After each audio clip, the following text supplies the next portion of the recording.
Baik, Assalamualaikum warahmatullahi wabarakatuh. Selamat siang teman-teman semua. Gimana nih kabarnya? Semoga teman-teman sehat dan selalu diberikan perlindungan dimanapun teman-teman berada. Selamat datang di live class UKMP 2DG Booster 3.0 batch Februari 2026 nih. Perkenalkan, saya Krisna yang akan memandu jalannya sesi live class pada hari ini. Dan live class pada sore hari ini kita akan membahas terkait dengan topik ilmu penyakit mulut bersama Dr. Gigi Fatika. Namun sebelum kelas dimulai, izinkan saya untuk mengenalkan terlebih dahulu ya beberapa produk premium yang ada di Enamed Indonesia. Baik, untuk Enamed saat ini kami menyediakan produk baik itu untuk persiapan UKMP 2DG, baik itu CBT maupun OSCE. Yang pertama, produknya CPT. Nah, untuk teman-teman yang mendaftar paket CPT ini, teman-teman akan mendapatkan fasilitas berupa kelas melalui Zoom Premium selama 22 hari yang terbagi dengan 11 departemen. Kemudian teman-teman akan mendapatkan recording Zoom, PDF materi, PDF coretan tutor, latihan soal UKMP 2DG setiap hari, baik itu melalui WhatsApp Group maupun Telegram Group, serta teman-teman akan mendapatkan free access paket TO Full Premium Bundling. Dan juga teman-teman mendapatkan akses free tanya jawab dengan tutor Enamed Indonesia melalui WhatsApp Group. Kemudian untuk paket yang kedua yaitu paket full premium bundling. Jadi di paket ini teman-teman akan mendapatkan lebih dari 3.600 latihan soal KMP 2DG yang sudah dilengkapi dengan pembahasan baik itu dalam bentuk gambar, video, teks, dan juga mind map serta penjelasan singkat dari masing-masing jawaban. Kemudian teman-teman juga akan mendapatkan latihan soal UKMP 2DG setiap hari melalui WhatsApp Group dan juga Telegram Group. Serta teman-teman juga akan mendapatkan free akses tanya jawab dengan tutor Enamed melalui WhatsApp Group. Kemudian untuk paket bimbel yang terakhir yaitu ada OSCE UKMP 2DG Class. Di paket OSCE ini teman-teman akan mendapatkan fasilitas berupa kelas selama 9 hari. Kemudian teman-teman juga akan mendapatkan PDF materi dan juga coretan tutor, serta teman-teman juga mendapatkan 10 kali simulasi OSCE berbasis AI di web Givo Enamed. Baik, mungkin itu untuk penjelasan terkait dengan beberapa produk yang ada di Enamed Indonesia. Bagi teman-teman yang mungkin mau tanya-tanya terkait dengan produk Enamed Indonesia, teman-teman bisa menghubungi admin Enamed Indonesia melalui WhatsApp ataupun boleh nih DM di Instagram Enamed Indonesia. Baik, selanjutnya kita akan masuk ke sesi kelas. Namun sebelum sesi kelas dimulai, saya akan membacakan beberapa aturan kelas pada siang hari ini. Yang pertama, kelas hari ini akan dimulai di pukul 11 waktu Indonesia Barat. Kemudian peserta diharapkan menyalakan kamera jika tidak ada kendala. Kemudian untuk sesi pertanyaan disediakan selama kelas berlangsung dengan cara teman-teman bisa mengetik pertanyaan di kolom chat Zoom ataupun teman-teman bisa menyalakan mikrofonnya dengan membacakan pertanyaannya. Kemudian peserta tidak diperkenankan menyalakan mikrofon selama kelas berlangsung agar tidak mengganggu keberjalanan kelas. Baik, itu tadi untuk aturan kelas. Untuk sesi selanjutnya, langsung saja ke sesi pemaparan materi oleh Dr. Gigi Fatikah. Kepada Dr. Gigi Fatikah, saya persilahkan. Terima kasih. Terima kasih Kak Krisna. Suara aku kedengeran nggak nih? Aman ya? Aman, Dok. Oke, aku buka dulu ya. Assalamualaikum warahmatullahi wabarakatuh. Selamat pagi teman-teman semua. Kita ketemu di hari Minggu ini. Sebelumnya aku sangat big appreciation buat kalian semua yang udah meluangkan waktu di weekend ini untuk belajar ya. Insya Allah kalian ikut yang batch Februari ini. Nah, karena ini kita pertama kali ketemu, jadi untuk di kelas aku nanti kita bakal ngebahas 20 soal. Aku nggak bakal bahas detail tentang materi ABCD, tapi aku bakal lebih menekankan kata-kata kunci atau apa yang sering keluar gitu ya. Nah, terus kalian santai aja dan aku harap kalian nanti bisa aktif kalau misalkan aku tanya di kolom komentar. Kalian kalau misalkan nggak tahu, nggak apa-apa. Sebutin aja apa yang ada di pikiran kalian. Yang penting kalian itu uh, aktif gitu di sini. Kalau misalkan kalian minder atau gimana, nggak apa-apa, aku nggak masalah. Kalau kalian mau ganti nama kalian juga nggak apa-apa. Yang penting kalian bebas mengekspresikan apa yang ingin kalian bilang gitu ya. Ini aku juga sambil buka komen, jadi aku bisa lihat kalian ngomong apa. Terus, oke, jadi hari ini aku izin off cam ya teman-teman. Kita santai aja kalau misalkan kalian mau sambil makan, mau sambil selonjoran, mau apa, nggak apa-apa. Ntar yang di TikTok ya, hehe ya. Sudah pensi guys, sudah selesai ya. Sekarang saatnya kita belajar. Ini share screen aku kelihatan nggak guys? Ya pun ada foto aku nggak tuh? Terlihat dong. Oke. Nah, tes pensilnya dulu ya. Hari ini kita mau ngebahas tentang IPM. Mungkin ya guys, kalau kalian mikir IPM tuh udah pusing banget ya. Kayak aduh IPM banyak banget. Tapi ini aku kasih tahu kalian ya, IPM itu adalah salah satu departemen yang paling gampang soalnya di UKMP menurutku. Karena apa? Soalnya IPM itu kata kuncinya itu jelas gamblang gitu. Ini berisik banget. Gimana ya caranya? Oh ya, karena IPM itu kata kuncinya gamblang dan kalian sebenarnya nggak terlalu perlu analisis menurut aku. Kalau dibandingkan sama orto gitu ya. Jadi dia kayak kalian baca cari kata kunci itu insya Allah udah bener jawabannya. Oke, jadi hari ini aku mau bahas 20 soal. Nanti misalkan gini ya, soal pertama kalian baca dulu soalnya, terus kalian coba tebak jawabannya apa, baru nanti kita bahas bareng-bareng, oke? Gitu ya. Nah, karena mungkin ini kelas booster pertama kalian ya, kan kalian ikut yang periode Februari. Tips pertama dari aku, mungkin kalian juga udah bosen sih dengernya. Kalau misalkan ngerjain soal CBT UKMP, biasain baca pertanyaannya dulu. Jadi misalkan ini nih, soal nomor 1. Apakah diagnosis yang sesuai pada kasus tersebut? Nah, baru deh kalian baca soalnya dan cari kata kuncinya. Coba ya, soal pertama kalian tebak jawabannya apa? Tulis di kolom komentar. Apa D, dok, C, A? Kalau misalkan salah nggak apa-apa, bebas. Menurut kalian apa jawabannya? Nanti kita bahas. Oke, udah ada yang jawab nih, B.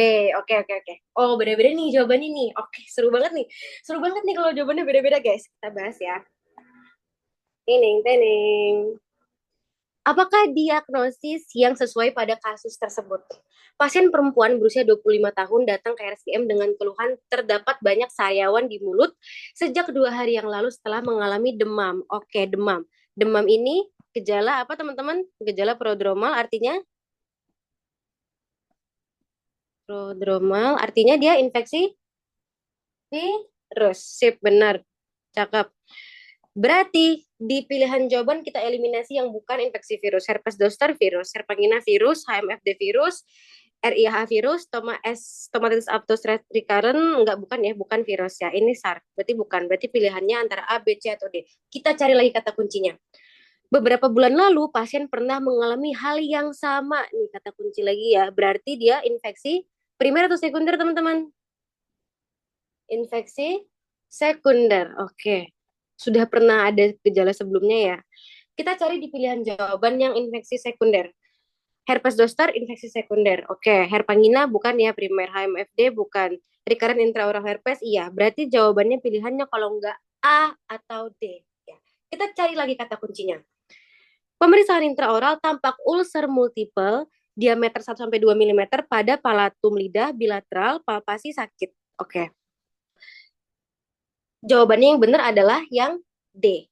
Kenapa yang A salah? Karena herpes zoster itu dia sifatnya apa teman-teman? Ciri khasnya unilateral ya. Seperti sini ada kata kunci bilateral ya. Unilateral. Nah, gitu ya. Nah, sekarang kita bahas satu-satu nih. Yang pertama dari herpes zoster. Ya. Pilihan yang A. Herpes zoster. Herpes zoster itu adalah infeksi sekunder dari apa teman-teman? Virus apa? Yes, benar. Infeksi sekunder virus VZV ya, varicella zoster. Ciri khasnya dia itu bilateral ya. Sementara di soal bilateral salah teman-teman, unilateral. Sementara di soal disebutkan bilateral. Ini dia unilateral. Ya. Kenapa bukan herpangina? Padahal kan di soal disebutkan ulcernya itu pada palatum ya kan. Kalau Herpagina tuh benar. Herpagina itu dia infeksi dari virus Coxsackie ya. Coxsackie, dan dia itu di posterior intraoral ya. Posterior. Tapi di sini disebutkan bahwa pasiennya itu pernah mengalami hal yang sama. Jadi dia infeksi sekunder ya teman-teman. Oke. Kalau HMFD itu infeksi virus apa teman-teman? HMFD virus apa? Yes, bener Coxsackie juga ya, bener. Ciri khasnya gampang banget kalau Coxsackie itu dia telapak tangan dan telapak kaki, udah itu nggak usah lalala popo-popo udah HMFD. Tangan dan kaki. Oke, gitu. Paham ya? Jadi kalau misalkan ngerjain soal IPM itu kalian apa? Baca soalnya terus cari kata kuncinya apa aja. Gitu. Oke, kita lanjut ke oh ini ada penjelasannya. HSV1. Salah satu bentuk infeksinya itu adalah infeksi sekundernya itu adalah si recurrent intraoral herpes atau nama lainnya stomatitis herpetica ya. Kalau infeksi primernya apa teman-teman? Infeksi primer dari HSV1 yang sering keluar juga nih. Primary, yes bener PHG ya, primary herpetic gingivostomatitis. Ciri khasnya itu dia ulcer di seluruh mulut, biasanya di anak-anak tapi bisa juga sih di bukan anak-anak, seluruh mulut. Terus dia ada gejala prodromal ya, demam dulu, terus baru pertama kali. Nah, itu udah PHG. Oke. Kalau yang di bibir apa nih sering keluar juga nih?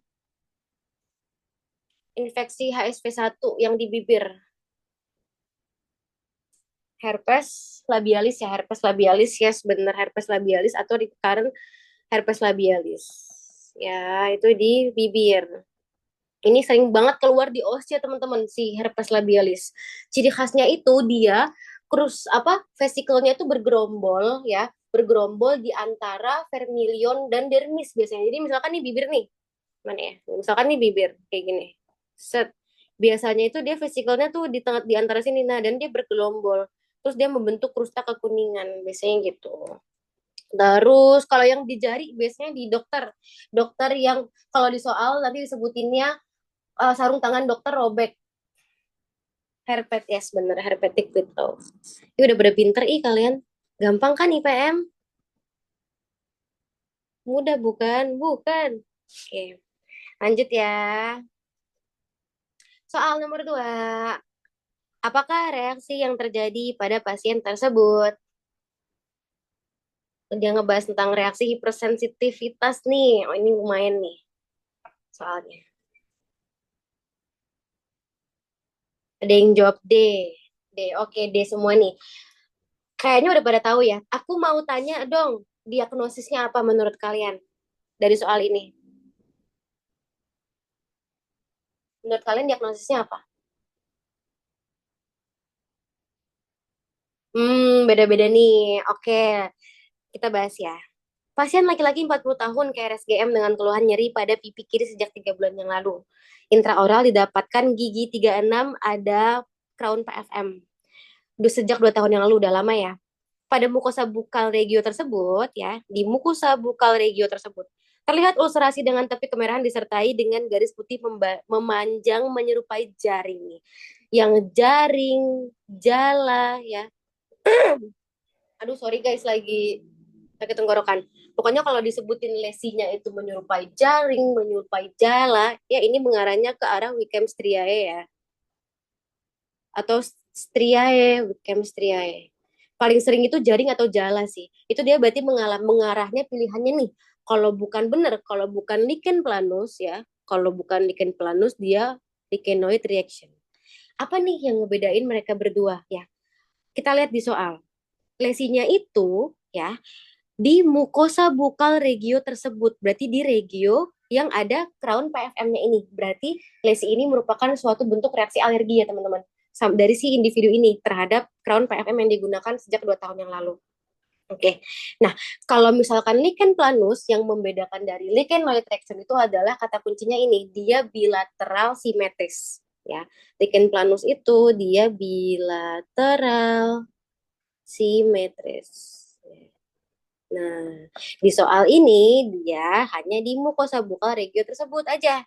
Berarti dia tidak bilateral simetris ya. Berarti dia diagnosisnya lichenoid reaction. Udah pada benar. Oke. Nice. Nah, lipat ya, tipe lambat delayed. Ya.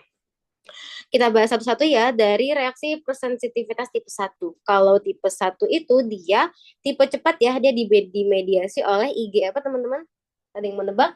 IG, IG. Yes, bener ya IgE. Contohnya itu seperti shock anafilaktik ya. Shock anafilaktik itu dia tipe satu. Kalau yang di kedokteran gigi ya, shock anafilaktik. Terus biasanya reaksi-reaksi alergi itu tipe satu. Reaksi alergi tapi perhatikan waktunya ya teman-teman. Kalau misalkan di soal ini kan udah 2 tahun yang lalu ya, berarti pasti udah pasti tipe lambat ya. Kalau yang tipe 2 itu dia sebutannya sitotoksik ya. Sitotoksik dia dimediasi oleh IG apa teman-teman? IG, IG, IG, IG, IG, IG, IG, IG, IG, IgG. Dia dimediasi oleh IgG ya. Bener kan? Bentar. Nah ya benar IgG. Jadi lupa IgG. Nah, contohnya itu kalau di kedokteran gigi itu dia sitotoksik itu ini. Contohnya kalau misalkan kalian ini apa sih namanya transfusi jaringan ya, transfusi organ tuh, transfusi organ sitotoksik. Atau di kedokteran gigi itu juga pemphigus vulgaris ya, pemphigus vulgaris atau mukus membran pemphigoid yang pemphigus. Nah, kalau tipe 3 itu dia imun kompleks ya. Imun kompleks. Yang mediasi siapa? Ya imun kompleks ya, kompleks imun banyak. Contohnya kalau di kedokteran gigi itu dia erythema multiforme. Kalau tipe 4 itu dia tipe yang delayed ya. Delayed dia itu oleh dimediasinya itu oleh limfosit ya. Contohnya itu kayak apa ya? Kayak OLP, OLR, corticosteroid reaction gitu ya. Gitu, ini ya penjelasannya tentang oral lichenoid reaction. Biasanya itu dia paling sering nih kalau di soal. Oh iya, sorry guys, transplantasi organ bukan transfusi organ. Biasanya kalau di soal itu nanti lichenoid reaction itu dia karena metal ya, obat-obatan dan paling sering tuh nih obat-obatan NSAID atau obat-obatan pasien apa hipertensi itu paling sering tuh. Nah, dia itu manifestasinya mirip banget ya sama lichen planus yang ngebedain tadi. Dia itu tidak bilateral simetris itu. Ya. Lanjut, soal nomor 3. Apakah tanda pemeriksaan laboratorium yang mendukung kondisi sistemik pasien tersebut? Lumayan nih soalnya nih. Ada yang mau coba nebak? Gak apa-apa guys, coba tebak aja. Kalau misalnya salah gak apa-apa, nanti kita bahas bareng-bareng. Ada yang jawab B, ada yang jawab C, ada yang jawab B, ada yang mau mengutarakan isi hatinya lagi di minggu pagi ini. Ntar guys, aku ngambil minum bentar ya. Saya.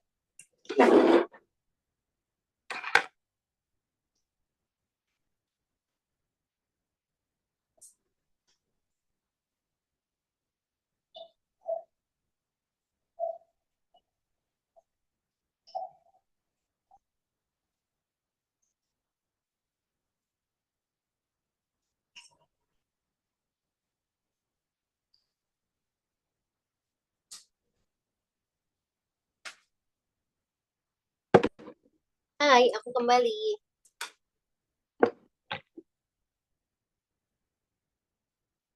Kalian nggak buru-buru kan? Soalnya biasanya aku suka lama nih selesainya kita. Oke, ada yang jawab C, B. Oh ini berantemnya jawabannya kalau nggak B sama C. Oke, kita bahas bareng-bareng ya. Seorang laki-laki 7 tahun ke RSGM bersama ibunya. Keluhan gusi berdarah. Gusi berdarah, oh biasanya kelainan perdarahan nih. Ya. Pasien menderita, oh udah disebutin nih talasemia. Ini mah gampang banget guys, kirain nggak disebutin diagnosisnya apa. Jadi talasemia itu apa sih ya teman-teman? Talasemia itu adalah suatu kelainan genetik ya. Ini bahasa gampang nih ya, bahasa bayinya. Biar kalian nggak pusing. Talasemia itu adalah kelainan genetik ya, di mana tubuh tuh nggak bisa memproduksi rantai globin. Rantai globin itu yang ada di mana teman-teman? Yang ada di hemoglobin ya. Hemoglobin itu kan sel darah merah kita kan. Nah, berarti artinya kalau dia sel darah merahnya rusak, artinya apa? Pasiennya kemungkinan akan anemia. Yang pertama itu. Paling sering tuh pasiennya nanti anemia. Anemia hemolitik. Nah, karena pada pasien talasemia ini itu banyak terjadi penumpukan sel darah yang rusak ya. Sel darah yang rusak itu kan harus diolah nih oleh tubuh kita. Aku tulis di sini ya. Jadi talasemia itu tubuh tidak bisa produksi produksi globin ya di hemoglobin AB. Jadinya pasiennya itu biasanya anemia. Oke. Nah, karena banyak sel darah yang rusak ya, sel darah yang rusak, sel darah yang rusak ini kan harus diolah nih oleh tubuh kita, harus difilter. Difilternya itu di suatu organ yang namanya limpa, limfa, ya. Nah, akhirnya karena kerja si limpa ini itu berat, akhirnya biasanya pasien talasemia itu akan mengalami pembesaran limpanya ini teman-teman yang disebut splenomegali. Nah, ya. Nah, karena kerja limpa ini meningkat, kan dia sifatnya memfilter darah nih ya teman-teman. Akhirnya sel-sel darah yang lainnya itu ikut menurun, ya. Jadi pada pasien talasemia, kalian cari yang selnya itu menurun, harusnya itu menurun, ya. Ini yang pertama, kadar hemoglobin lebih tinggi daripada normal. Ini udah pasti salah, ya. Trombosit lebih rendah daripada normal. Ini udah benar, kita cek dulu ya. Laju endap darah lebih rendah daripada normal. Kalau laju endap darah itu apa sih? Jadi laju endap darah itu gini, di darah kita itu kan ada sel darah ya, sama ada plasma nih teman-teman ya. Nah, kalau laju endap darahnya itu lebih rendah daripada normal, itu artinya perbandingan antara sel darah eritrosit sama plasmanya itu ya polisitemia vera itu kayak kanker darah tapi dia sel darah merahnya itu yang kebanyakan gitu. Berarti dia tidak berhubungan ya sama talasemia. Terus yang D, jumlah eosinofil lebih tinggi daripada normal. Salah ya, harusnya lebih rendah. Jumlah leukosit lebih tinggi dari normal. Salah ya, harusnya lebih rendah. Jadi kalau pasien talasemia itu biasanya kualitas sel darahnya itu menurun, bukan bukan malah meningkat. Kalau yang meningkat itu namanya kanker darah ya, kayak leukemia gitu. Berarti jawabannya yang benar adalah yang B gitu. Kalau hemoglobin lebih tinggi, enggak ya. Kalau eosinofil lebih tinggi dari normal tuh biasanya pada pasiennya itu ada lagi reaksi alergi biasanya. Eosinofil itu kan ini ya salah satu sel imunnya. Reaksi alergi. Lagi alergi biasanya. Kalau leukosit lebih tinggi daripada normal, ini ya leukositosis biasanya pasiennya infeksi paling seringnya infeksi. Lagi infeksi atau lagi peradangan. Begitu. Nah, ini dia. Lanjut soal nomor 4. Apakah diagnosis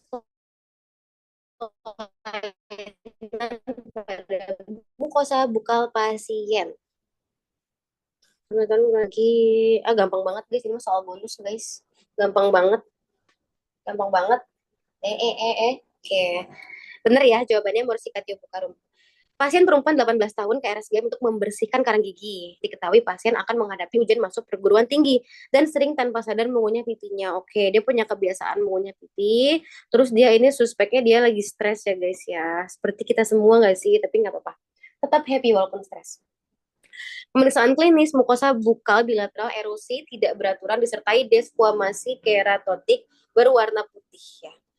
Jawabannya benar yang musikatio bucarum. Jadi musikatio bucarum itu adalah kondisi di mana pasien itu mempunyai kebiasaan gigit-gigit pipi. Biasanya itu uh, karena pasiennya sedang stres, jadi terjadi apa ya,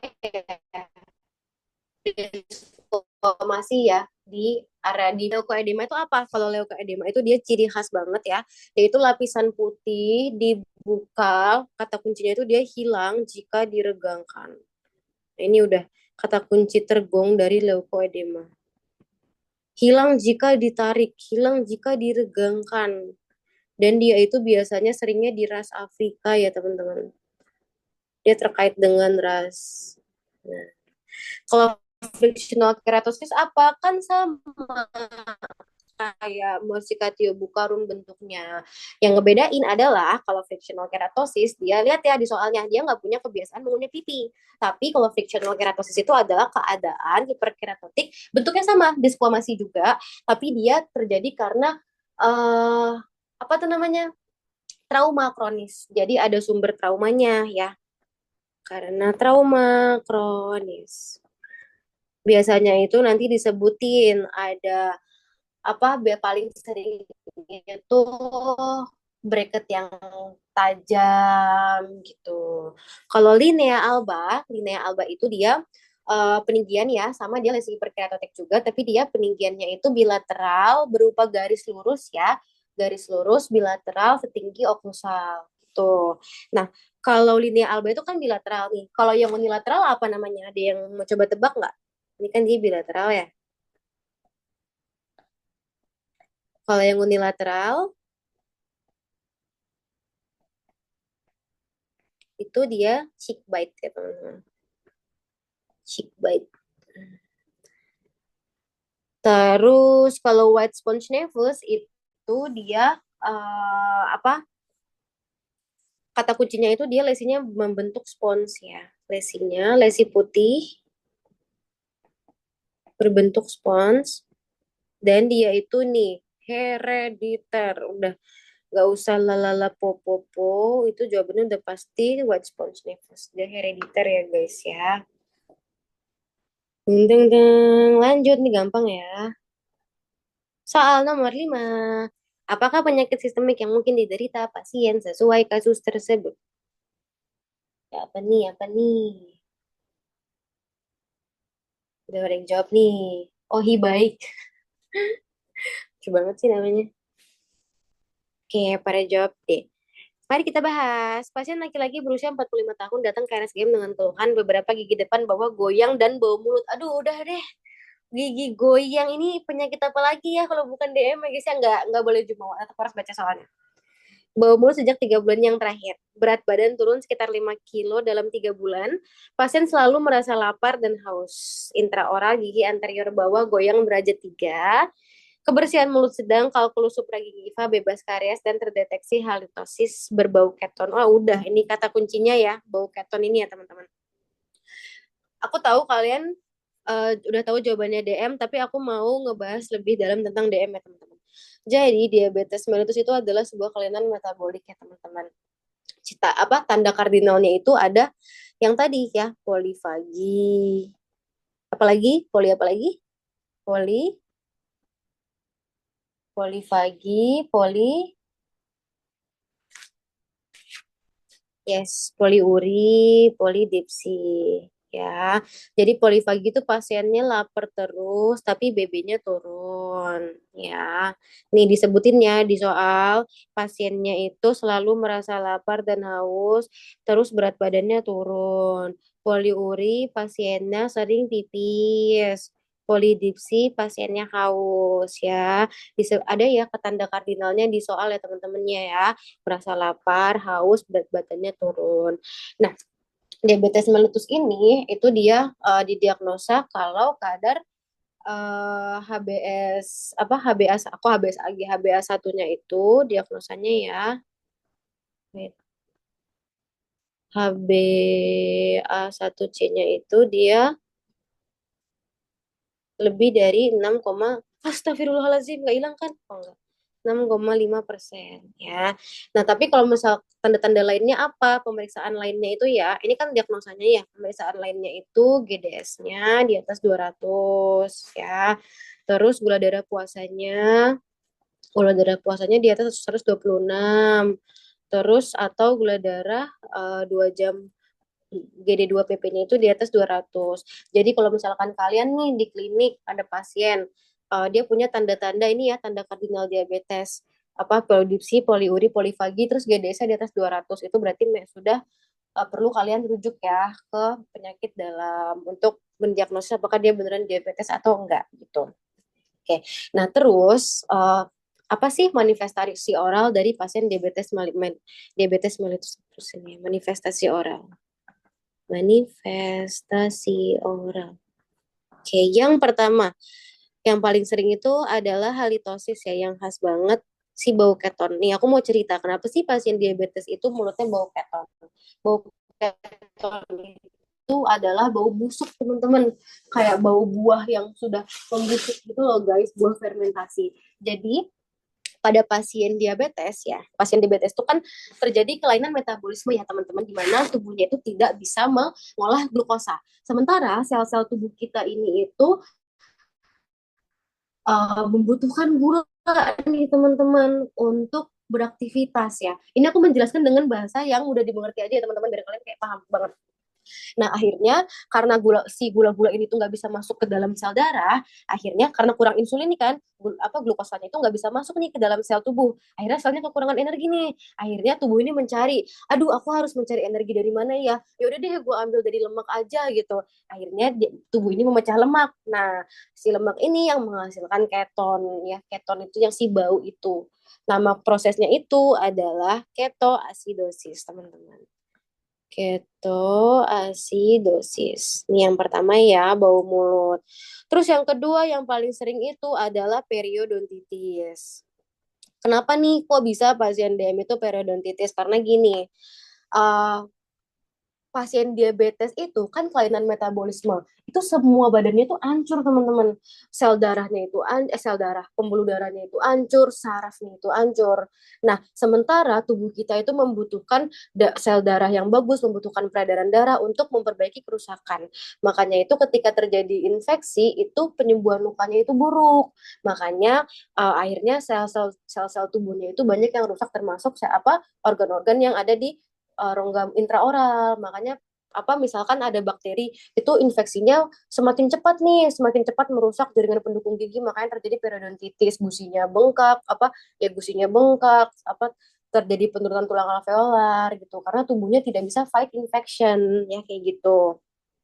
Terus yang ketiga itu adalah ini, apa sih, serostomia ya, mulut kering, serostomia di pasien diabetes itu penyebabnya berbagai macam teman-teman. Tadi aku udah bilang ya, pada pasien diabetes tuh tubuhnya hancur semua, sel darah termasuk sel saraf ya. Nah, sementara ketika kita mengeluarkan saliva itu kan berkaitan dengan sel saraf ya kan teman-teman. Nah, karena terjadi penurunan akhirnya rongga mulut juga ikut kering. Itu yang pertama. Terus yang kedua terjadi juga karena obat-obatan yang dikonsumsi kan banyak tuh, karena biasanya pasien diabetes itu dia ini nih kolaborasi penyakitnya sama penyakit-penyakit lain. Yang keempat yang sering itu juga kandidiasis ya, kandidiasis. Dia lebih rentan terkena infeksi jamur karena salivanya itu banyak mengandung gula, glukosa, jadi menjadi makanan dari jamur dan juga bakteri, sehingga rentan terjadi pertumbuhan bakteri dan juga jamur. Lama juga kita bahas diabetes ya. Lanjut deh guys ya, biar nggak kelamaan. Bentar dikit lagi. Hepatitis, kalau hepatitis itu ini ya, peradangan hati disebabkan karena virus ya. Ngeceknya ini pakai HB ini kan, oh ya, HBsAg ya, HBsAg. Terus kalau misalkan pasien kelainan hati yang dicek itu ini ya SGPT. Soalnya ini pernah keluar SGPT, SGOT. Kalau kelainan hati, ciri-cirinya apa teman-teman? Jaundice ya, jaundice, atau pasiennya itu kuning kayak SpongeBob, kekuningan. Skleranya biasanya ikterik. Kalau infeksi HIV bahas terakhir karena ini panjang. Ulcus pepticum artinya ada ulkus di saluran cerna ya teman-teman. Nah, apa hubungan dengan rongga mulut? Jadi ulcus pepticum ini penyebabnya ada banyak ya teman-teman. Kalau misalkan dia paling sering itu terjadi karena asam lambung ya.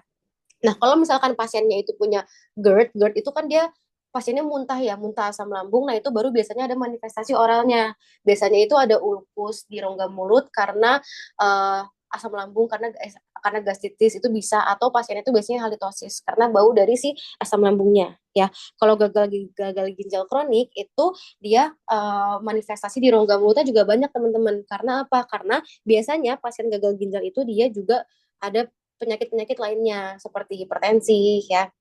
Nah, terus kalau misalkan yang berhubungan dengan rongga mulut itu biasanya kalau pasiennya itu dia udah gagal ginjalnya itu yang stage 5. Jadi pasiennya itu udah hemodialisis. Nanti ini berkaitan dengan bedah mulut. Nanti dibahas di bedah mulut ya gitu.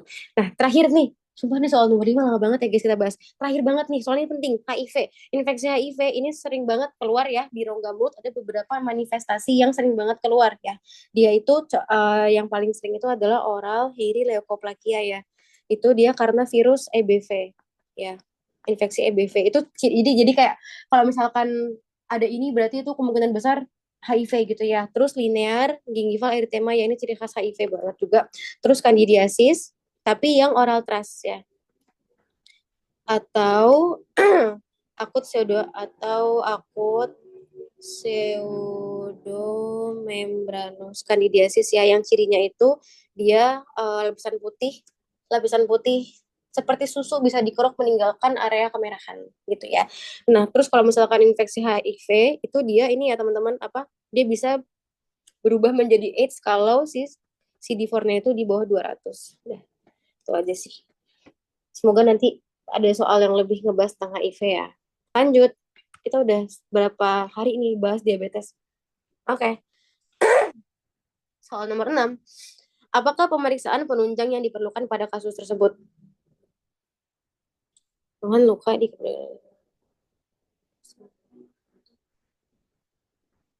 apa nih, apa nih, apa nih? Oke. Pada jawab deh ya. Mari kita bahas. Pasien perempuan 30 tahun KRSGM dengan keluhan luka di bibir kiri yang hilang timbul sejak beberapa bulan terakhir. Pasien sedang menjalani diet ketat. Wow, kenapa nih dia? Diet ketat karena akan menikah 3 bulan lagi. Oke.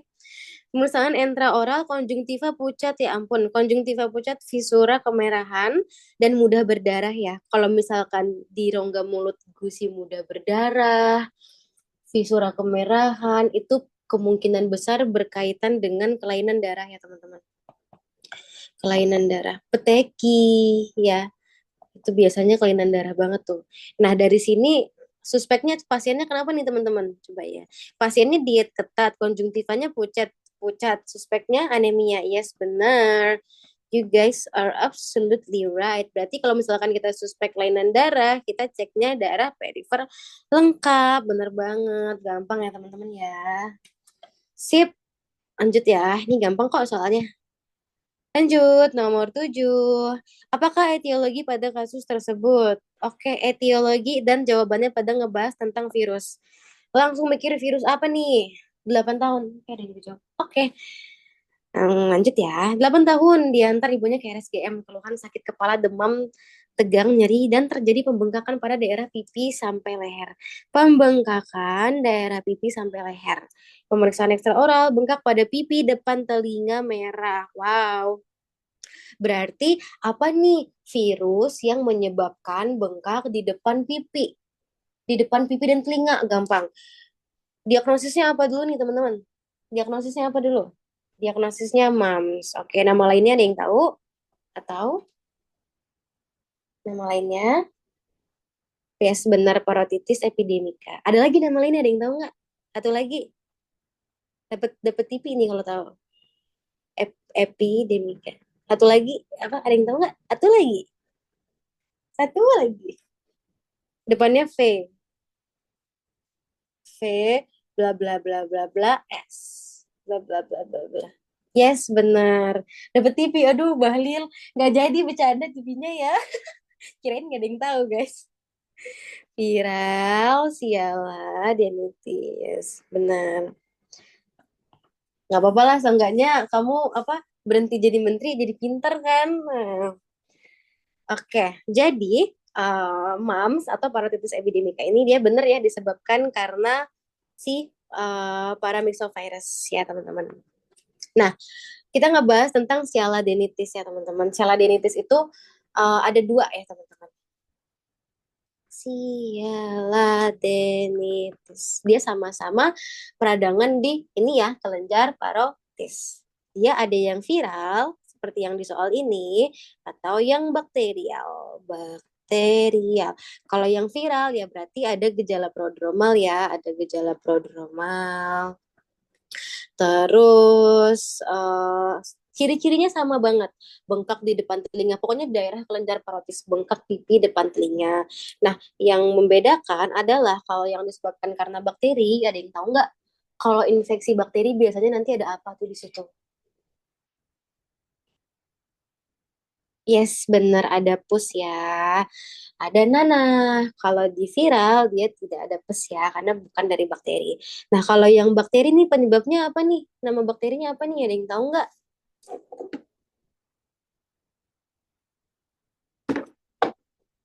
Nama bakterinya adalah depannya S. S.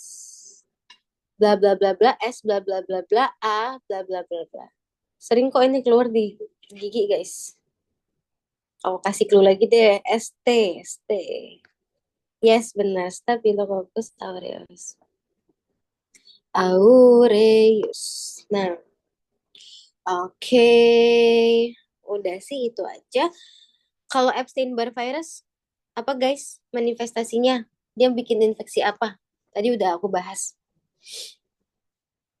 Epstein-Barr virus, oh benar, oral hairy leukoplakia, biasanya di pasien HIV ya. Kalau cok sakit tadi udah ya, herpangina sama HMFD. HMFD. Kalau sitomegalo ada yang tahu nggak dia bikin infeksi apa teman-teman? Sitomegalo, infeksi, yes benar mononukleosis. Kalau VZV, gampang ya, varicella, herpes zoster. Oke, lanjut ya. Soal nomor 8. Apakah diagnosis klinis kasus tersebut? Apa nih, apa nih? Oke, udah ada yang jawab. Kita bahas ya. Seorang laki-laki usia 15 tahun diantar ibunya datang ke RSGM dengan keluhan ada sariawan pada bibir bawah kanan akibat terjatuh 2 hari yang lalu. Oke, ada sariawan, pasiennya terjatuh. Keadaan umumnya baik, ekstraoral adalah serasi di bibir bawah regio 11 dan 12. Intraoralnya tepi insisal 11 dan 12 fraktur dan goyang derajat 2 tampak ulcer pada mukosa bibir bawah kanan. Oke, gampang ya. Berarti ini bukan virus ya teman-teman karena tidak ada gejala prodromal. Berarti yang virus kita eliminasi dulu. Varicella, Ptosalmus traumaticus, allergica, Haematopus herpetica. Ini bukan ya, ini virus ya. Oke, berarti kita ngebahas tentang sariawan, teman-teman ya. Sariawan yang di kedokteran gigi yang sering keluar itu ada dua ya, teman-teman. Ras, kalau aku nyebutnya ras, tapi kayaknya di univ lain biasanya SAR ya. SAR, yang pertama, yang kedua itu ulcus traumaticus. Ya, traumaticus. Nah, kalau SAR ya, osteomatitis aftosarikuren, dia itu adalah sariawan berulang. Ya, sariawan berulang. Hai, hai, hai, hai, hai. Berulang. Penyebabnya apa? Sebenarnya etiologinya itu masih belum diketahui ya teman-teman, tapi dia ada beberapa faktor predisposisi seperti trauma, hormon, ya seperti itu. Nah, kalau ulcus traumaticus itu dia disebabkan sariawan yang disebabkan karena trauma. Nah, jadi apa nih yang membedakan mereka berdua dari bentuknya ya? Kalau SAR itu dia tepinya reguler. Ya, kalau ulcus traumaticus itu dia tepinya irregular karena dia mengikuti bentuk traumanya. Misal dia traumanya karena kegigit ya, berarti bentuknya kayak bentuk digigit. Kalau ini dia jatuh ya bentuknya berarti ya bentuk laserasi karena giginya tajam gitu. Kalau SAR itu dia kan karena reaksi imun juga ya teman-teman. Jadi dia bentuknya itu reguler. Nah, terus yang sering bikin bingung itu adalah pengobatannya. Jadi kalau sariawan itu kan kita ngasih obatnya itu antara kita obatin dia, kita kasih nih biasanya obatnya itu kan kalau nggak Aloclair ya, Aloclair atau kita kasih anti-inflamasi ya, TCA biasanya ya, triamcinolone. Nah, kapan sih kita ngasih Aloclair, kapan kita ngasih TCA gitu ya. Nah, sesuai dengan fungsinya ya teman-teman. Misalkan nih kalian sariawan itu masih dalam fase inflamasi, ya berarti dia masih perlu antiinflamasi. Jadi kalian kasih TCA.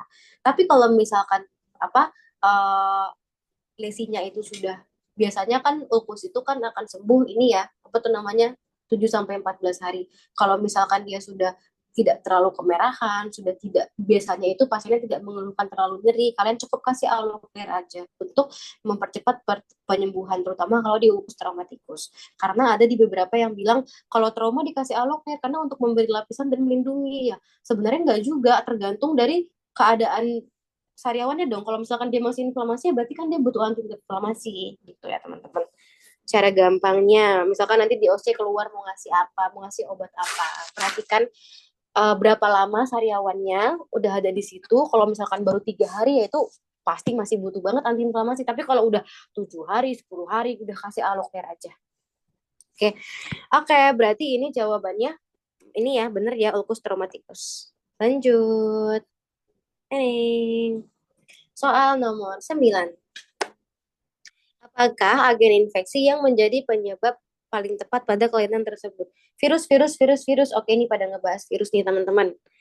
Laki-laki 4 tahun diantar ibunya ke RSCM dengan keluhan terdapat sariawan di rongga mulut, sakit sulit makan. Ibu pasien menyatakan sariawan muncul diawali demam selama 2 hari. Oke, virus ya. Anak masih kecil ya, 4 tahun. Kemudian timbul bintil berisi cairan bening dan pecah menjadi sariawan. Intraoral, ulcer multiple diameter 1 mm pada lidah, palatum lunak, mukosa bukal, dan labial. Gingiva mengalami desquamasi. Apakah agen infeksi yang menyebabkan? Oke. Sariawan herpes. Kalian pada jawab apa teman-teman? Pada jawab yang B ya. Kenapa jawab yang B? Kenapa Coxsackie? Di sini kan pasiennya disebutkan dia sariawannya itu di rongga mulut, teman-teman. Sementara kalau Coxsackie, nah kalau Coxsackie kan dia di telapak tangan sama di telapak kaki. Bener ya, berarti jawabannya yang herpes simplex virus. Diagnosisnya dulu apa teman-teman? Diagnosisnya. Infeksi anak kecil, infeksi primer, sariawan di seluruh mulut. Yes, bener PHG ya. Nah, gitu. Kan kalau misalkan Coxsackie itu kan dia ini ya,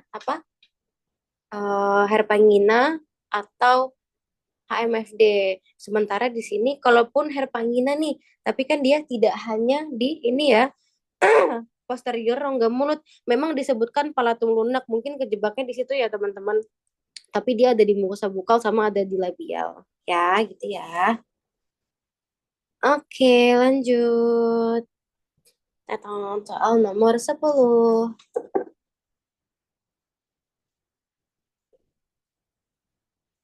Apa diagnosis kasus tersebut? Oke, tadi udah sempat aku bahas ya. Berbentuk jala. Kalau jala udah nggak usah lala popo pusing pilihannya kalau nggak OLP ya, ya OLR ya. Tinggal dicari tahu dia bilateral simetris atau enggak. Oke, sekarang kita baca soalnya. 50 tahun, rasa terbakar pada pipi kanan sejak 6 bulan yang lalu, terasa makin parah saat makan pedas berbumbu tajam. Diketahui suaminya telah meninggal 8 bulan yang lalu. Pemeriksaan intraoral terdapat lesi putih berbentuk jala dengan dasar kasar kemerahan tidak dapat dikerok.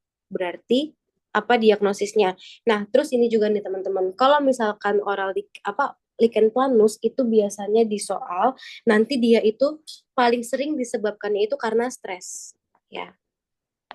Kan di sini disebutkan nih pasiennya itu suaminya itu telah meninggal 8 bulan yang lalu. Nah, bisa jadi keadaan stres ini yang menyebabkan munculnya lesi oral lichen planus. Sebenarnya di soal tidak disebutkan secara gamblang ya, apakah dia bilateral atau unilateral, tapi kita tahu ya, pilihannya berarti antara B sama C.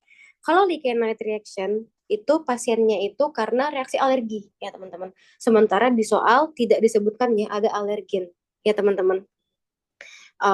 Jadi kita kalau misalkan ngebaca soal UKMP nih teman-teman, nggak usah terlalu overthinking. Misalnya kayak di soal, kalian cari aja kata kunci yang mengarah ke jawabannya. Di soal ini yang disebutkan suaminya telah meninggal 8 bulan yang lalu, itu udah kayak kunci keras banget kalau pasiennya itu lagi stres. Berarti mengarahnya ke lichen planus ya, reaksi autoimun. Berarti jawabannya yang C, benar.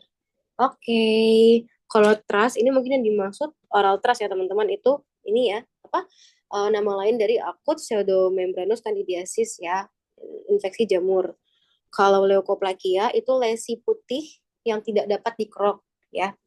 Jadi leukoplakia ini termasuk ini ya, OPMD premalignan. Jadi dia eh, lesi praganas, kemungkinan merupakan lesi keganasan.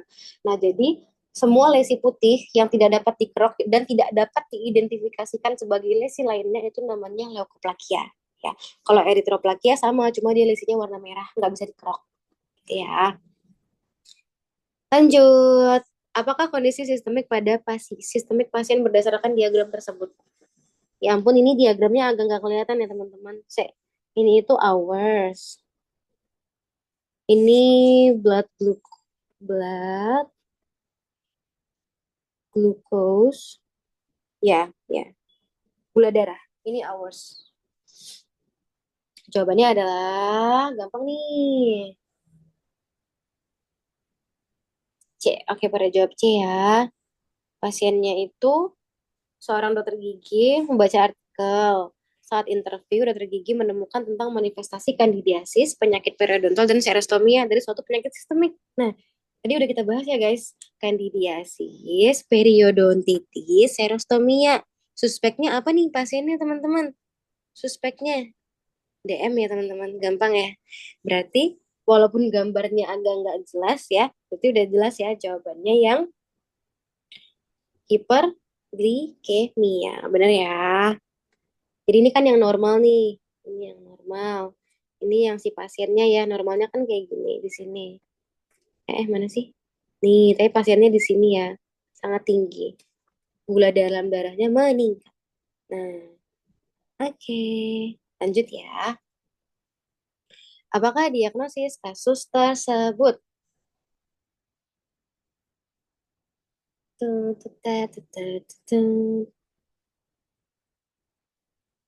Oke. Oke, kita bahas ya. Pasien perempuan usia 15 tahun datang diantar ayahnya ke dokter gigi dengan keluhan perih saat makan makanan yang panas dan pedas. Pasien memiliki riwayat alergi susu sapi sejak bayi. Terdapat keluhan pada lidah yang sering hilang timbul pada lokasi dengan bentuk yang berbeda. Oke, keluhan itu pada lidah ya, lesi di lidah. Oke, apa nih di lidah itu ada apa aja ya teman-teman?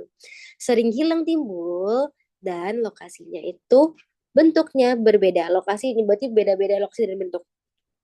Ekstraoralnya dalam batas normal. Apakah diagnosis kasus tersebut? Nah, di lidah itu ada apa aja sih teman-teman yang mengarah ke apa tuh namanya soal ini?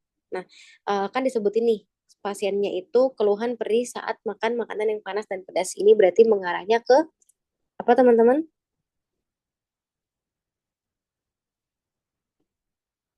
Diagnosisnya apa teman-teman? Ting ting ting ting ting ting ting ting ting ting. Nama lain yang gampangnya dulu deh. Kalau di soal ini, yes benar geographic tank. Geographic tank. Ya. Nah, jadi geographic tank itu adalah keadaan di mana terjadi depapilasi ya di lidah. Jadi dia bentuknya itu seperti menyerupai pulau-pulau dan dia itu bisa berpindah-pindah. Dia terjadi karena biasanya herediter ya. Nah, karena terjadi depapilasi, biasanya kalau misalkan pasiennya itu makan pedas atau makan panas itu dia lebih sensitif. Nah, geographic tank itu dia punya nama lain. Nama lainnya itu si erythema migrans yang C. Dia punya satu lagi nih nama lain.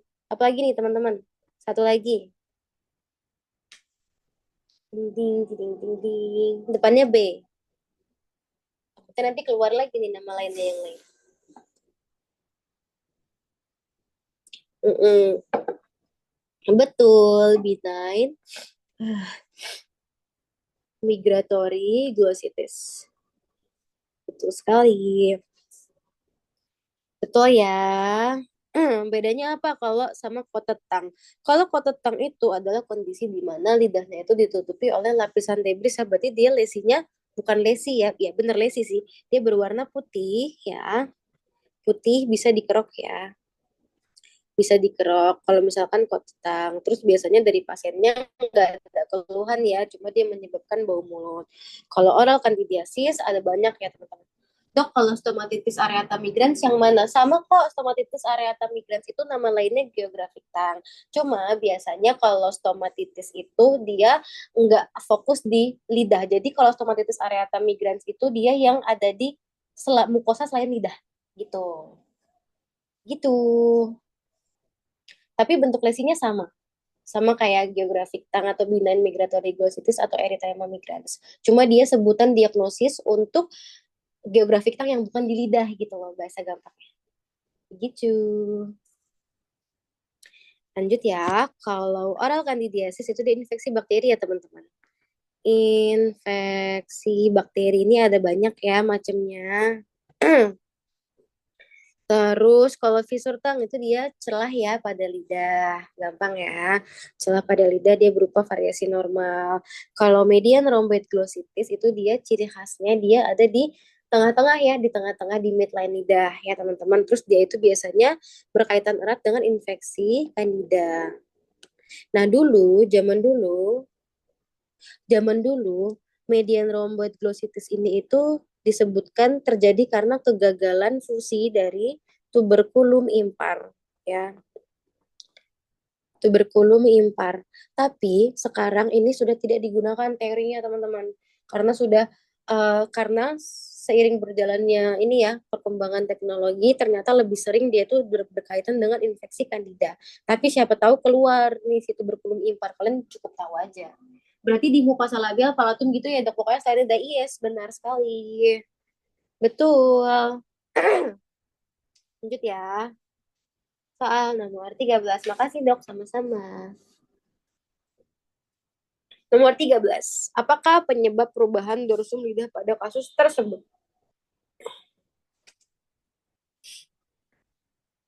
Apa nih? Apa nih? Apa nih? Oke.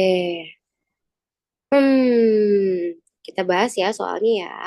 30 tahun lidahnya berwarna hitam. Oke. Pasien memiliki kebiasaan minum kopi dan merokok sejak remaja. Intraoral, tambah koha buruk, dorsum lidah berwarna kehitaman. Oke, kita bahas tentang papila lidah dulu ya, teman-teman. Papila lidah. Ya. Yang pertama itu adalah papila lidah itu ada yang namanya papila filiformis. Nah, papila filiformis ini dia yang paling banyak di dorsum lidah. Paling banyak di dorsum lidah. Nah, si papila filiformis itu dia tidak gini ya, tidak punya gema gustatoria. Gema gustatoria itu adalah organ sensorik yang berfungsi untuk pengecapan. Jadi yang bisa merasakan manis, asam, itu tuh si gema gustatoria.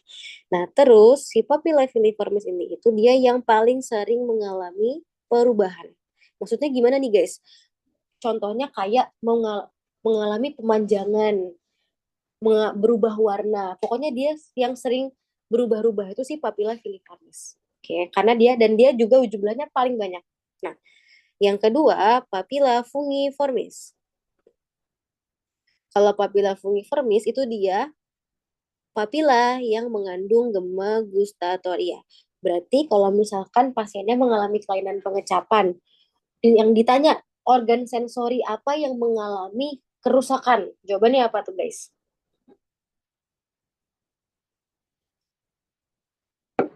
Pasiennya mengalami kelainan pengecapan. Dengar pertanyaan aku lagi. Organ sensori apa? Itu kalian lagi pada pilek nggak sih? Aku doang yang pilek nggak sembuh-sembuh. Yes, gema gustatoria. Kalau yang ditanya itu organ sensori, jawabannya gema gustatoria, guys. Tapi kalau yang ditanya papila apa, baru papila fungiformis. Ya, jangan terjebak ya.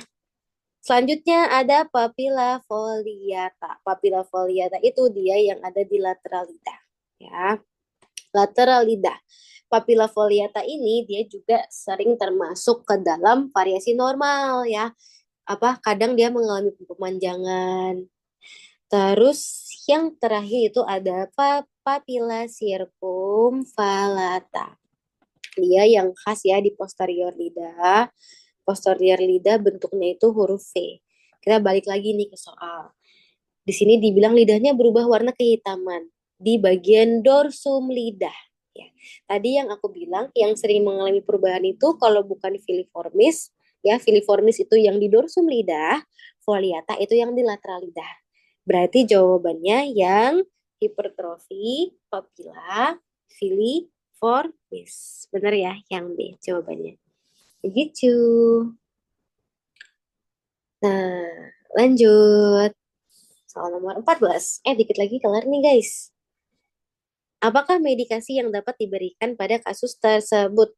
Gampang nih, gampang banget ini mah gak usah baca soal nggak sih guys?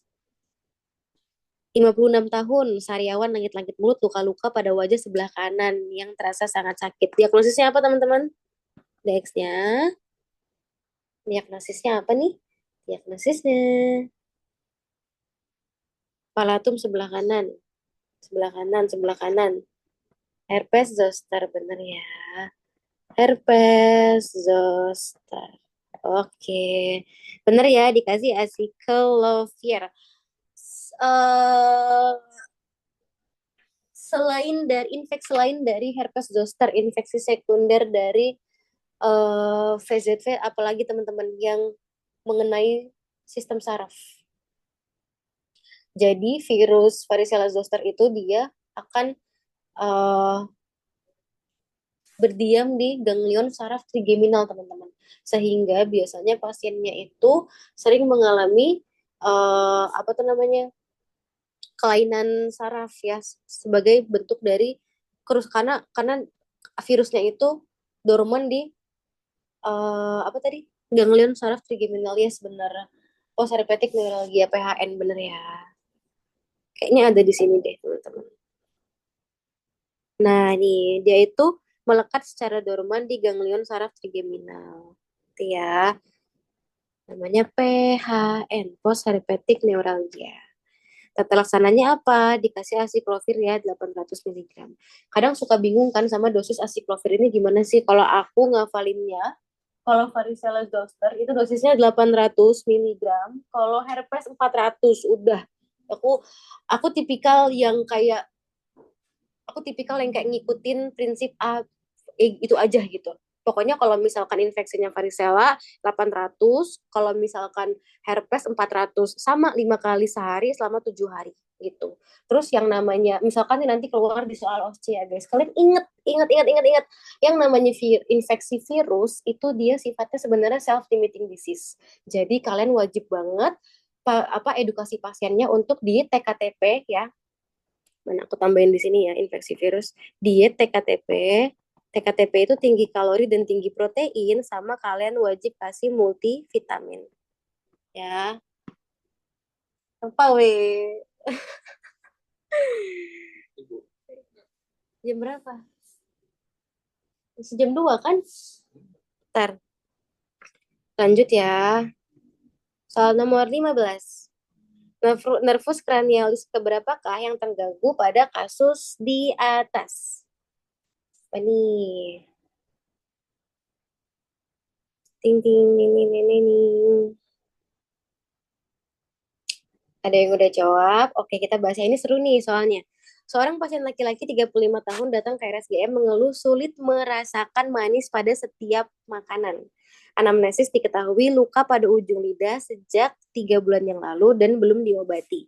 Musan intraoral terdapat ulkus yang dalam pada ujung lidah. Nervus cranialis keberapakah yang terganggu pada kasus tersebut? Oke, kita bahas tentang inervasi lidah ya teman-teman.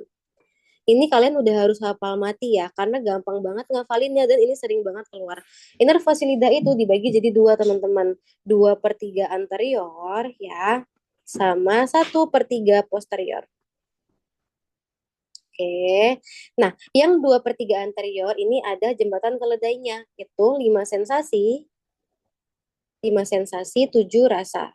Oke, kalau yang sepertiga posterior itu dia diinervasi oleh nervus cranialis ke-9 ya, glossopharyngeus. Glossopharyngeus. Nah, maksudnya apa nih 5 sensasi 7 rasa? Jadi, di lidah kita itu dibedakan ya sensasi sama rasa. Sensasi itu seperti panas, dingin, ditekan, tertusuk, itu sensasi. Kalau rasa itu manis, asin, pahit ya teman-teman. Nah, kita balik ke soal. Di sini dia mengeluh sulit merasakan manis. Berarti yang terganggu itu sensasi atau rasa teman-teman? Sensasi atau rasa? Yes, rasa ya, rasa. Dan dia itu terjadinya di ujung lidah ya, di ujung lidah berarti kita fokus ke yang 2/3 anterior ya. Berarti yang terganggu itu adalah saraf ke-7. 7 itu sarafus facialis. Berarti jawabannya benar yang A. Nah, gitu ya teman-teman. Kalau 5 itu berarti ya misalkan yang terganggu sensasinya berarti ya, nervus trigeminus gitu ya teman-teman ya. Gampang ya. Ini udah harus di luar kepala banget. Pokoknya 2/3 anterior, 5 sensasi 7 rasa, sepertiga posterior, glossopharyngeus udah itu aja. Nanti bakal dibahas lebih, soal saraf-saraf ini akan dibahas lebih dalam lagi di bedah mulut. Lanjut. Nah, ini dia ya. Apakah medikasi yang sesuai pada kasus di atas? Soal nomor 16. Apa nih?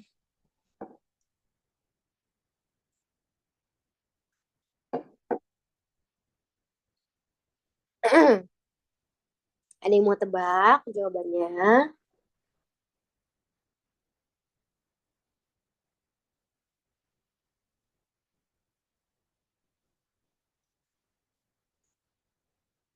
Ada yang mau tebak, ada yang mau tebak. Kita bahas diagnosisnya dulu deh. Pasiennya 30 tahun, keluhan gusi pada gigi depan atas terasa sangat sakit sejak 4 hari yang lalu. Pasiennya itu demam dan lemas sejak 2 hari sebelumnya. Intraoral, ulcerasi, dan nekrosis ya. Ada ulcerasi dan nekrosis yang ditutupi pseudomembran pada daerah marginal gingiva dan interdental papil nih. Oke, diagnosisnya dulu deh teman-teman. Ini apa diagnosisnya? Yes, benar. Benar, necrotizing, ulceratif, gingivitis. Oke. Nah, kalian jangan terkecoh sama, pasti kalian pusing sama demam ini kan teman-teman. Kayak apa coba demam yang menyebabkan eh demam yang menyebabkan ulcerasi di margin gingiva. Ini nih, apa sih yang membedakan infeksi virus sama infeksi bakteri? Kalau infeksi virus ya, demamnya itu sebelum muncul manifestasi. Oke. Okay. Kalau infeksi bakteri, manifestasi dulu baru demam. Gitu ya. Di sini kan disebutin pasiennya itu udah sakit sejak 4 hari yang lalu. Terus dia demam 2 hari sebelumnya. Ya, kalian jangan terkecoh di situ. Sama halnya seperti tadi aku ngebahas tentang sialadenitis. Sialadenitis kan ada viral sialadenitis, ada bakterial sialadenitis. Kalau viral sialadenitis atau MAMS ya atau parotitis epidemika itu dia demam dulu baru sakit baru bengkak itu viral sialadenitis. Tapi kalau bakterial sialadenitis bengkak dulu keluar pes habis itu baru dia demam gitu ya. Oke, berarti kalau necrotizing ulcerative gingivitis tata laksananya diberi medikasinya benar ya metronidazole. Kalau di klinik kita irigasi pakai apa teman-teman? Tata laksananya diirigasi pakai larutan apa? Kalau nuk, yes benar H2O2. Boleh di scaling nggak kalau pasien apa? Necrotizing ulcerative gingivitis atau periodontitis? Nggak boleh ya, karena kenapa tuh nggak boleh? Karena sakit banget, bisa nanti pasiennya teriak-teriak. Lanjut ya. Soal nomor 17. Gangguan pada glandula apa yang berpotensi untuk terjadinya kasus di atas? Seorang laki-laku ini masuk ke gender apa lagi nih teman-teman? Oke. Laki-laki berusia 40 tahun ke RSGM untuk memeriksakan benjolan pada bibir bawah kiri. Benjolan bibir bawah kiri 6 bulan yang lalu. pemakaian alat ortocekat, oral hygiene baik, pemeriksaan klinis benjolan tersebut tidak sakit, fluktuatif berwarna kebiru-biruan. Benjolan fluktuatif kebiru-biruan di bibir bawah ini udah nggak usah lalala popopo. Diagnosisnya apa teman-teman? Mucocele ya, bener ya, mucocele. Nah, kalau kalau mucocele berarti yang mengalami kelainan itu adalah benar glandula saliva minor karena dia biasanya tersumbat ya. Kalau bisa juga dia mengalami ekstravasasi itu biasanya nanti dia pecah. Nah, ada nih temennya mucocele teman-teman yang dia itu di dasar mulut namanya ranula. Kalau ranula yang kena glandula saliva apa teman-teman? So, glandula saliva sublingual ya sebenarnya ya. Oke. Ini mah udah hafal mati banget ya, dan ini sering banget keluar juga. Oke, kalau mucocele, tata laksananya apa teman-teman? Di eksisi, bener ya, tata laksananya di eksisi. Oke, kalau ranula, tata laksananya di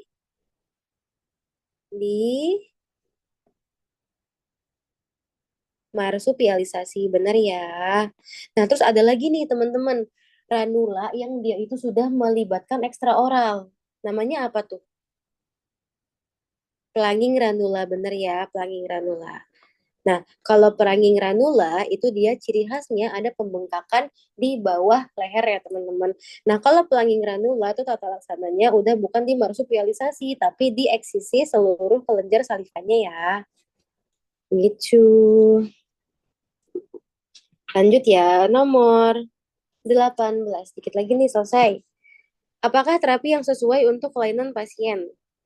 Ini udah kita bahas tadi ya. Soal bonus nih. Benjolan di bagian bibir dalam bawah. Pasien menggigit bibir. Masa bulat kenyal warna lebih pucat dibanding sekitarnya. Diagnosisnya sama ya teman-teman kayak tadi ya, mucocele ya. Tadi berarti tata laksananya adalah B eksisi. Bener ya, gampang ya. Kalau insisi itu adalah kita ini ya cuma insisi itu kayak cuma kita bolongin doang. Itu tata laksana untuk apa teman-teman kalau insisi? Ini di BM nih biasanya nih untuk A abses ya. Kalau enukleasi ini ciri khas tata laksana apa teman-teman? Di BM juga nih. K kista ya sebenarnya ya. Kalau radikal kuretase ya cuma kuret biasa aja ya, kuretase biasa aja. Lanjut, soal nomor 19. Dua lagi selesai. Apakah etiologi yang tepat dari penyakit tersebut? Oke, ini ngebahas virus nih teman-teman nih. Cepet banget ngebahasnya kamu Hani. Aku aja belum baca soal, kamu udah jawab. Ntar ya, baca dulu soalnya ya. Perempuan 52 tahun KRSGM keluhan sariawan di langit-langit mulut dan gatal-gatal di pipi kanan. Sejak 7 hari yang lalu disertai demam. Demam di kanan, ekstra oral adanya krusta pipi kanan. Udah nggak usah lalala popopo. Diagnosisnya apa teman-teman? DX-nya, gampang banget nih. DX-nya unilateral, herpes zoster, bener ya, herpes zoster. Berarti jawabannya varicella zoster. Gampang ya. Soal terakhir nih. Hari ini soalnya banyak virus ya. Ini kelar dari kelas ini virus sudah tutup mata ya ngerjain soal virus ya guys ya. Apakah etiologi untuk kasus tersebut? 7 tahun dengan keluhan nyeri mulut akibat sariawan 2 hari yang lalu. Seminggu yang lalu pasien tersebut menderita radang tenggorokan dan sembuh setelah dibawa ke dokter. Klinis menunjukkan ulkus multiple dangkal dengan tepi erythematus pada palatum tonsil dan pilar anterior tenggorokan ini di posterior ya. Ada demam. Apa nih jawabannya nih gampang nih. Diagnosisnya deh. Jangan virus aja dulu. Diagnosisnya apa nih? Herpangina, yes benar, Herpangina. Jawabannya berarti virus Coxsackie ya. Selain Herpangina, dia bikin apa manifestasinya apalagi teman-teman? HMFD, yes benar. Udah deh selesai. Ini dia ya. Kalau untuk infeksi virus Coxsackie itu kan dia Herpangina atau HMFD ya teman-teman. Nah, untuk HMFD atau Herpangina itu dia sifatnya self limiting. Jadi kalian nggak perlu kasih asiklovir. Pokoknya asiklovir itu kalau dia infeksi varicella atau herpes saja teman-teman. Kalau yang lain kalian nggak perlu. Dan kalau herpesnya itu juga sifatnya itu bukan bukan intraoral, misalnya kayak herpetic whitlow atau herpes labialis, kalian kasihnya acyclovir topikal aja yang 5%. Ya. Kalau yang lainnya, kalian edukasi pasiennya itu di TKTP sama kalian kasih multivitamin. Atau kalau di OSC, kalian juga bisa banget kasih terapi simptomatik. Contohnya kayak apa? Misalkan pasiennya itu mengeluhkan masih demam. Kalian kasih apa tuh namanya, kalian kasih antipiretik boleh banget, kalian boleh banget kasih paracetamol, kalian boleh banget kasih dia ini antihistamin. Biasanya kalau misalkan HMFD itu kan gatel banget tangan sama kakinya, itu kalian boleh banget ngeresepin diphenhidramin HCl buat anak-anak, biasanya dikasih itu. Atau misalkan di rongga mulut, kalian juga bisa banget kasih ini obat kumur chlorhexidine ya. Karena dia untuk mengurangi infeksi sekunder dari bakteri gitu. Gitu deh teman-teman, alhamdulillah udah selesai kelas kita hari ini. Jatuh iPad aing. Ada yang mau ditanyain nggak nih teman-teman sampai sini? Mumpung masih, mumpung kita lagi di kelas nih, kalian ada yang mau ditanyain nggak?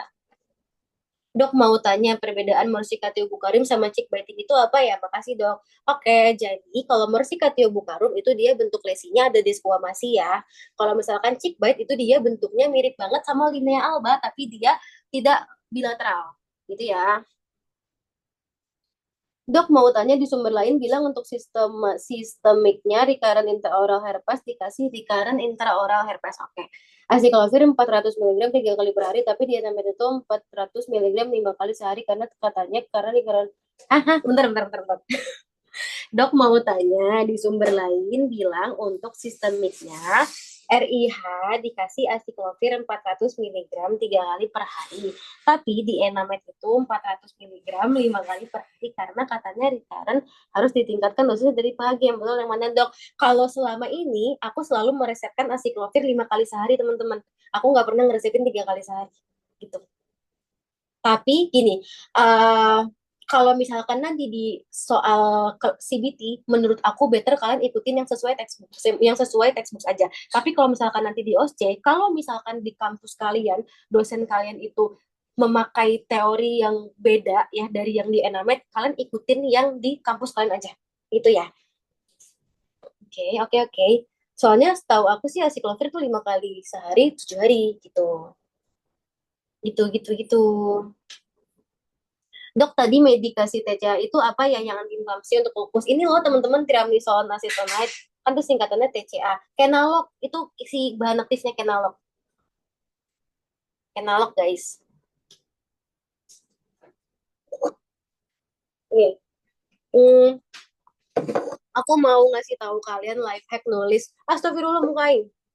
Aku mau ngasih kalian life hack nulis resep obat-obatan ini ya, obat-obatan di IPM. Biasanya nih, kalau misalkan di IPM, kan kita biasanya ngasih tuh obat-obatan topikal ya, kalau nggak TCA, apa kenalog, apa asiklovir. Kan misalkan nih kita kalau misalkan mau ngasih obat minum ya, sistemik, kan S3DD, TAP 1PC.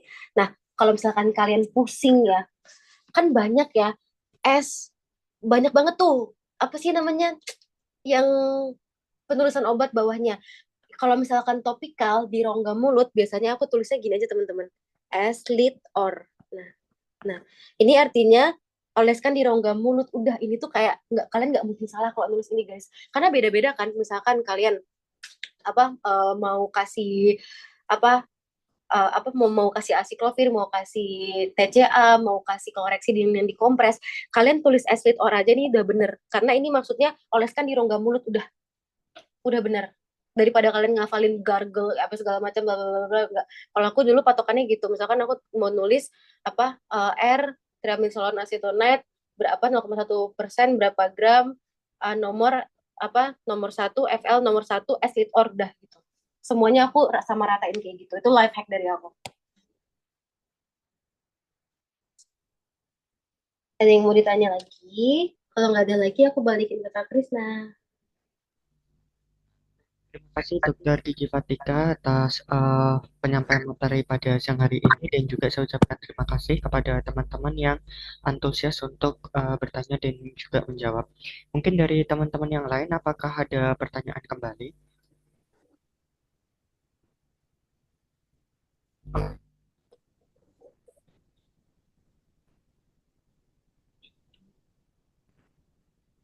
Oke, tidak ada ya. Baik, karena tidak ada pertanyaan lagi untuk kelas pada siang hari ini, saya cukupkan.